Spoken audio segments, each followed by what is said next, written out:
Hello everyone, I'm super happy you made it here and I'm very excited that you are here with me.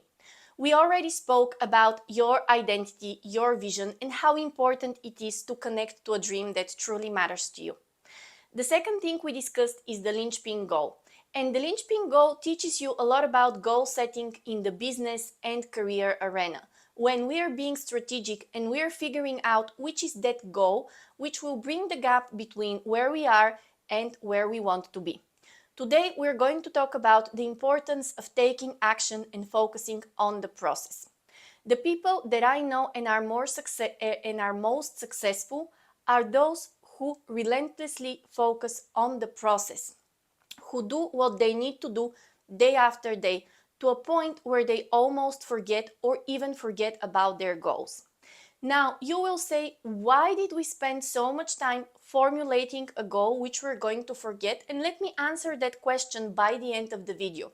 But now comes a personal story. I've always heard how important it is to focus on the process. And while I'm someone who has never had an addiction, although I have tried many things, I think at a certain point in my entrepreneurial journey, I became addicted to results. Yes, I wanted each action that I take to have a very specific result. At this point in my career or in my entrepreneurial journey, I was aiming for corporate clients. I was sending offers to different companies to do trainings for them. Sometimes I would spend a day, 2, even 3 on crafting a single offer. This was before ChatGPT. So I would spend a lot of time on the offer. And then I would wait for days, even weeks, before I get an answer. And many times the answer was no, which in sales is very normal. However, I got discouraged and I stopped taking action. So year after year, I would start taking action, then I won't see results, I would get discouraged and quit.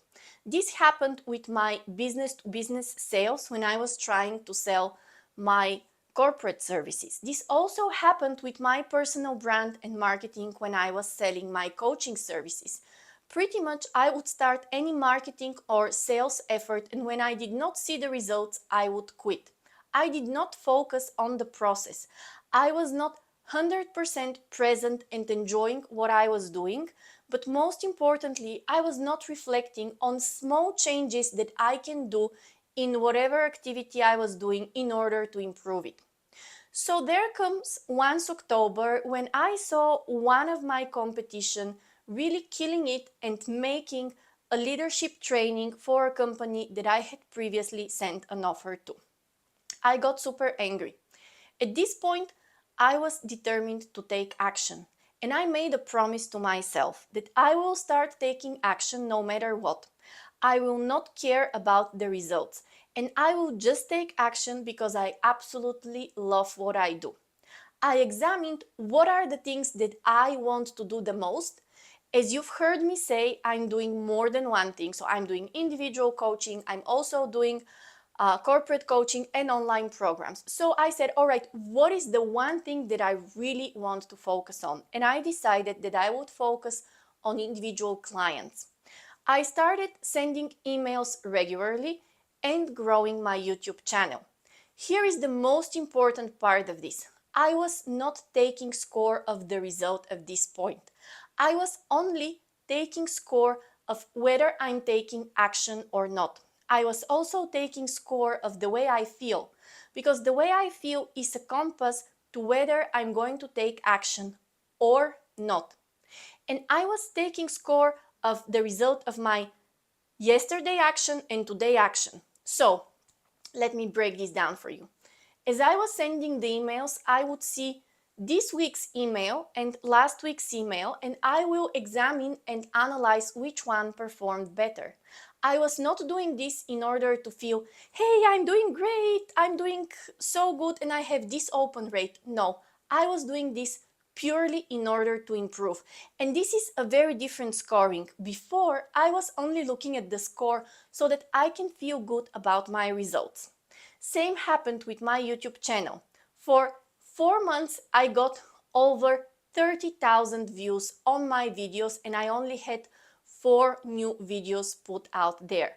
I was not looking at this score in order to make me feel good and boost my ego. I was looking at this score only to examine what is that I was doing great and I can continue doing, and what is that I was not doing so good and I can stop doing in order to improve my results.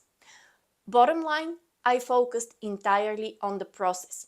But the key thing here, it's not just focusing entirely on the process. The key thing here was that I was feeling super good about it. I was in love with the process. I absolutely loved what I was doing.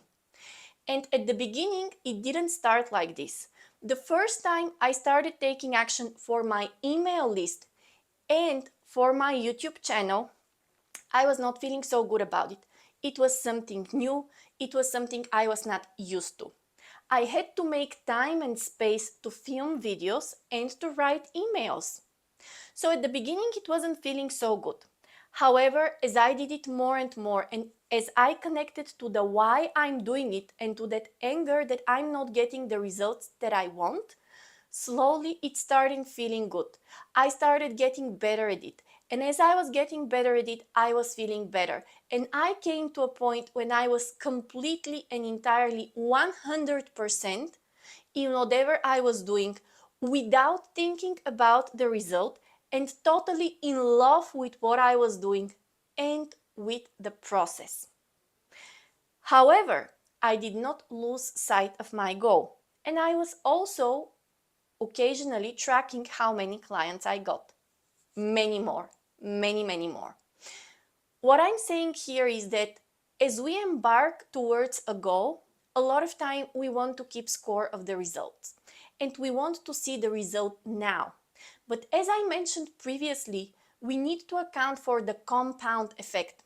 At the beginning, your progress would not be so visible, and with compound, it will go up, up, up, up, up, and up. My message here for you is that if you want to succeed at anything, if you want to feel good in this life, you need to fall in love with the process. Now, at the beginning, I said that you might even forget the goal. What do I mean? As you sit down to record a video, to write an email, to study French, to study coding, to write a resume, to apply for a job, to do whatever it is that you're doing for your goal, in this very moment, you need to forget about your goal. And you need to be 100% present with your mind, with your heart, and with your body in whatever it is that you're doing. However, once you finish doing it, every once in a while, maybe every week or every 2 weeks, you need to review how you're progressing towards your goal. But careful, you're not making this reflection in order to feel like a loser or to inflate your ego. You're making this reflection with one and one purpose only: to identify improvements. Those two components, being 100% in what you're doing and reflecting in order to make improvements, will guarantee success. Now, there are two challenges that you might be facing. Number one, starting to take action. And number two, sustaining action. What are the things that you can do if you have challenges in starting to take actions? Well, it's very simple.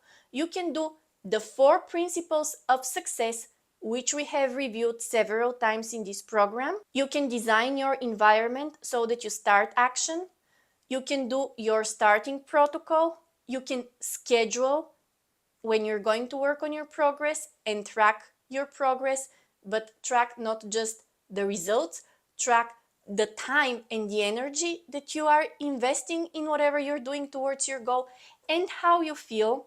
And finally, do everything with an open mind and understand that no protocol will work if you do it once or twice. You need to be doing it for at least 21 days to see progress. If you're having trouble sustaining action, then maybe you are facing internal or external obstacles, and we discussed both. The internal obstacles are your limiting belief, the inner critic, the inflated ego, the limiting beliefs, or your self-image. And we've also discussed the external obstacles and how you can use the WOOP practice, WOOP practice, in order to overcome them. And finally, if you want to start action and sustain action, you need to make sure that you're 100% in your goal. You need to have total dedication, no doubt about it, no fear of missing out, and be absolutely convinced that this is your path. When we discussed setting your goal, we also mentioned the importance of deciding and the fact that in Latin, deicere, to decide, means to cut out every other path and every other option.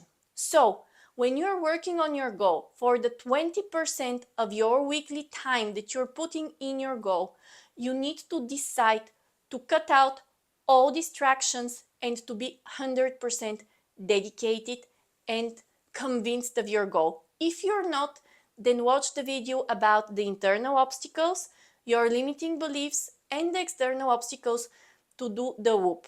And if you feel that you lack dedication, then you might want to search a goal which feels so good to you that literally puts you on fire and will sustain your motivation to pursue it. I'm super happy we were together in this video. I hope you made some notes, and I'm wondering what are the 3 things that you will apply after watching and listening to today's video.